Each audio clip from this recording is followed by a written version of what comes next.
কোথায় যাচ্ছিলেন? আপনার গাড়ির কাগজপত্রগুলো দেখান। কিসের কাগজ দেখতে চাইতেছ ওনারা? আমার কাছে তো কোনো কাগজ নেই। কাগজপত্র নাই মানে? আপনার ড্রাইভিং লাইসেন্সটা দেখান। লাইসেন্স মানে কিসের লাইসেন্স দেখতে চাচ্ছেন আপনারা? আপনি যে গাড়িটা চালাচ্ছেন সেই গাড়ির ড্রাইভিং লাইসেন্স। কোন গাড়ি? কোন গাড়ি মানে? এই তো এই গাড়ি। ও তিরি। কি হচ্ছে? আপনার গাড়ি কোথায়? আমার গাড়ি? কি বলছেন? আমি খাই জুম্মার খিচুড়ি, আমার আবার গাড়ি কোত্থেকে আসবে স্যার? এই ফাইজলামি শুরু করছেন আমার সাথে। আপনি যে গাড়ি দিয়ে আসলেন, আপনাকে বললাম এই গাড়ির কাগজপত্রগুলো শো করেন, ড্রাইভিং লাইসেন্স শো করেন। সেই গাড়ির কথা বলতেছি। আমরা তো হেঁটে যাচ্ছিলাম স্যার। হেঁটে যেতে কি আবার লাইসেন্স লাগে নাকি? জাহাঙ্গীর, জি, স্যার। ওনাদেরকে সন্দেহজনক মনে হচ্ছে, ওনাদেরকে থানায় নিয়ে যান। থামেন থামেন স্যার, আপনার ফ্যামিলিতে কে কে আছে? আমার ফ্যামিলিতে কে আছে না আছে সেটা জেনে আপনি কি করবেন? কারণ আপনি যদি তাকে থানায় ধরে নিয়ে যান, গাড়ির মতো তো সেও আপনাকে ভ্যানিশ করে দিবে। তখন তো আপনার ফ্যামিলি আপনাকে খুঁজবে। মানে? মানে এ স্যার কই, স্যার কই, স্যার তো এনেই ছিল।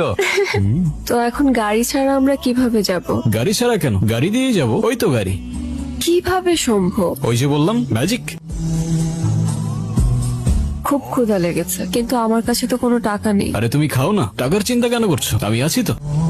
একটা সেট মেনু দিন আর একটা সফট ড্রিঙ্ক। স্যার আপনার জন্য? ডেজার্টে কিছু আছে? হ্যাঁ আছে তো স্যার। ওকে, সব নিয়ে আসেন। কি বলেন স্যার? সব? সব নিয়ে আসেন। আচ্ছা।